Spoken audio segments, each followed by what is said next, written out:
Democracy is a charming form of government, full of variety and disorder, and dispensing a sort of equality to equals and unequals alike. Plato, channeling the voice of Socrates, we're told that democracy is sacred, that it's the final form of government, that it guarantees justice, freedom, and progress. But what if the man considered the father of Western philosophy, Socrates, rejected it entirely?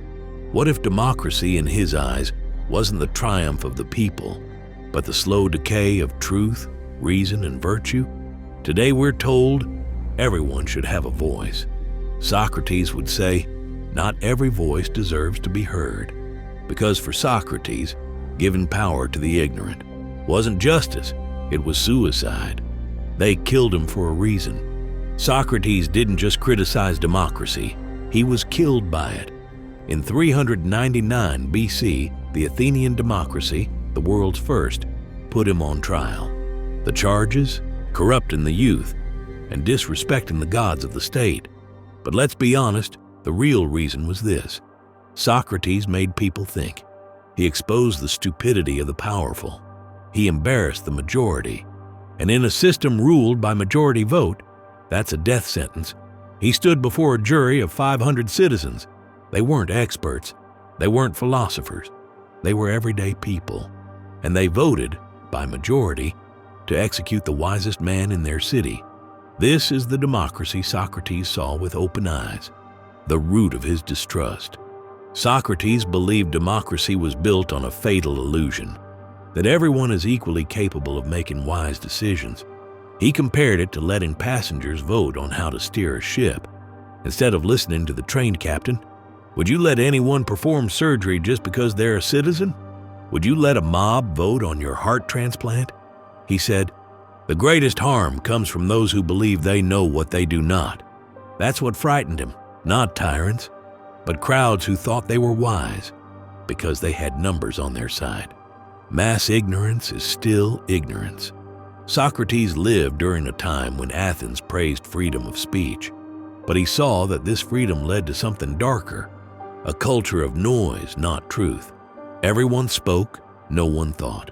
The louder the voice, the more it swayed the crowd. Rhetoric replaced reason. Charisma replaced wisdom. And in that chaos, truth became irrelevant. To Socrates, this wasn't freedom. This was intellectual anarchy.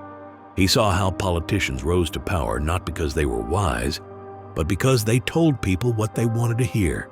They pandered, they lied, they performed. And the people, flattered and fooled, rewarded them. This, Socrates warned, is how democracies destroy themselves from within. Why the masses can't be trusted. Socrates didn't hate people. He hated the unexamined mind.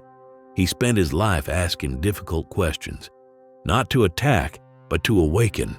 But when people are asleep, they hate the alarm clock. And Socrates was the loudest one in Athens. He understood something most still don't.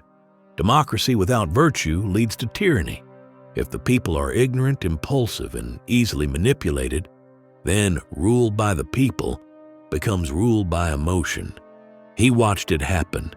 He watched the same people who once praised freedom turn into a fearful mob that demanded blood, his blood. When democracy turns into mob rule, Socrates believed that democracy, when untamed, always devolves into ochlocracy, not ruled by the people, but ruled by the mob. He saw this firsthand in Athens during the Peloponnesian War. The people, hungry for victory, started choosing leaders, not for their wisdom, but for their promises.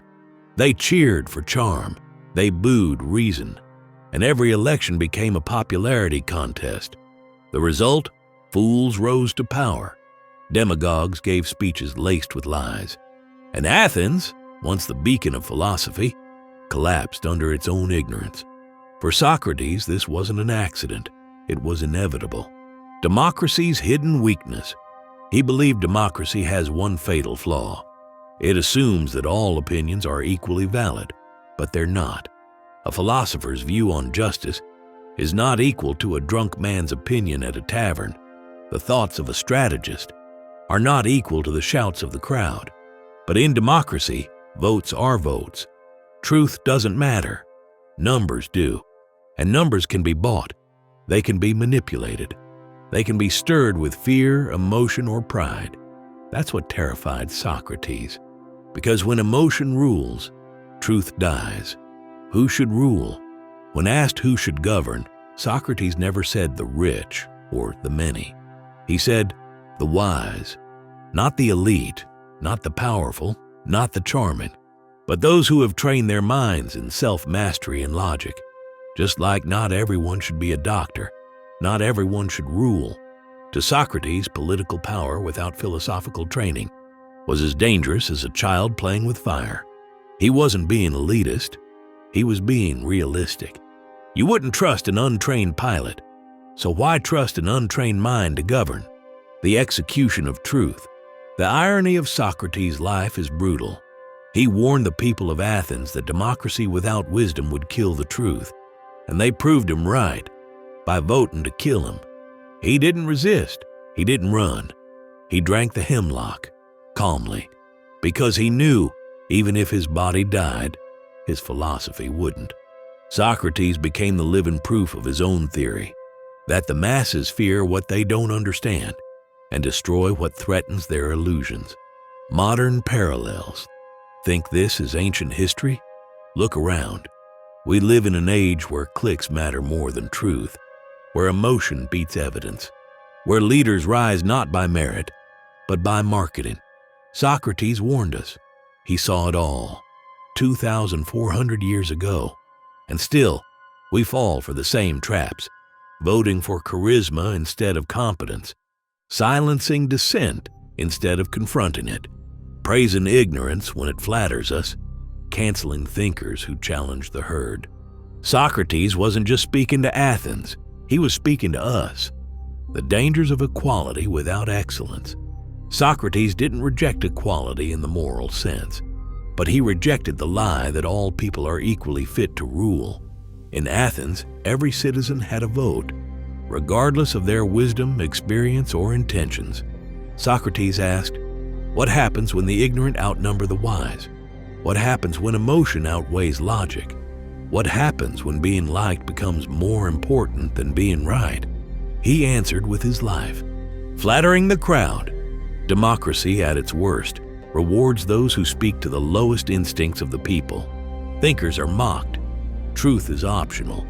Leaders become performers. Socrates saw this happen again and again. Men rose to power by making promises they couldn't keep. They fed the people lies dressed as hope, and the people devoured them, then demanded more. It's easy to lead a crowd when all you offer is comfort, but Socrates offered discomfort, and the crowd killed him for it. Socrates' real legacy. Socrates didn't just criticize democracy, he held up a mirror to the entire human condition. He saw that people don't want truth. They want confirmation. They don't want to be challenged. They want to be praised. And democracy, unless anchored in truth and education, becomes a theater of delusion. But Socrates didn't give up. He spent his last days teaching. Even in prison, even while dying, he asked questions. He stayed committed to truth over comfort, wisdom over popularity, virtue over victory. And that's his real legacy. The final question. So, why did Socrates hate democracy? Because he loved truth more than popularity. Because he saw the future more clearly than his peers. Because he understood something we still resist. Freedom without wisdom isn't freedom. It's chaos. The people who killed Socrates thought they were defending democracy, but they were destroying its only hope, the philosopher. And now the question is yours. Are you living as a citizen of the crowd, or as a thinker who dares to ask? Because the war Socrates fought isn't over. It's in every scroll, every comment section, every moment you choose between truth and applause. If this message hits you, share it with someone who needs to hear it, someone who's tired of noise and ready for depth. And remember, the journey continues in the next video, because in a world ruled by noise, thinking is rebellion.